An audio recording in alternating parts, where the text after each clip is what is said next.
Bienvenue dans cette vidéo d'aquarelle où je peins deux zèbres sous un coucher de soleil vermillon.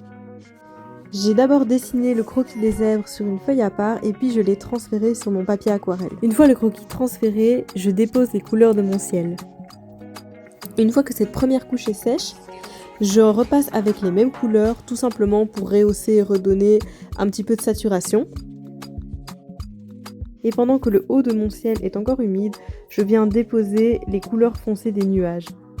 Je les crée petit à petit parce que je n'ai pas une idée extrêmement précise de la forme que je veux leur donner.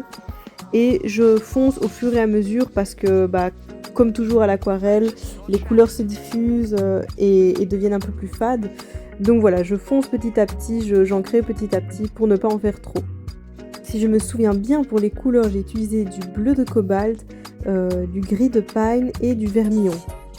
C'est maintenant au tour des zèbres d'avoir leur première couche de peinture.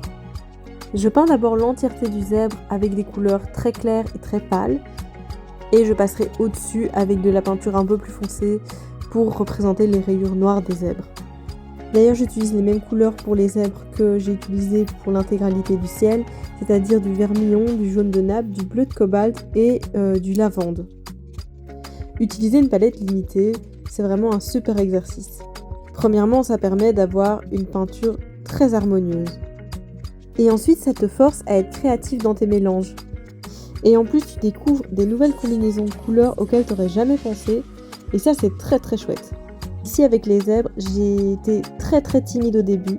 J'y suis allée petit à petit et de manière très fade. Donc maintenant, je vais devoir appliquer 4 ou 5 couches par zèbre pour pouvoir avoir assez de contraste et assez de couleurs foncées. J'ai toujours cette tendance, surtout avec les zèbres, d'y aller très doucement au début, parce que j'ai cette croyance que comme ce sont des animaux blancs, il faut presque pas y toucher et laisser la couleur du papier presque intacte. Sauf qu'en pratique, un animal n'est jamais purement blanc. Même un animal qui a la couleur blanche a toujours son pelage affecté, que ce soit par les herbes, les arbres ou la couleur du coucher de soleil. Tout ça, je le sais mentalement, mais c'est difficile de l'appliquer dans mes aquarelles, tout simplement par peur de rater et de gâcher mon aquarelle. Malgré tout, le zèbre reste un des animaux que je préfère dessiner, même s'il me donne du fil à retordre. Je trouve que c'est un animal tellement beau et tellement passionnant. Avec tout ça, la peinture est presque terminée. En tout cas, je suis très contente du résultat et j'espère que vous l'aimerez aussi. Et on se retrouve dans quelques jours pour une prochaine vidéo.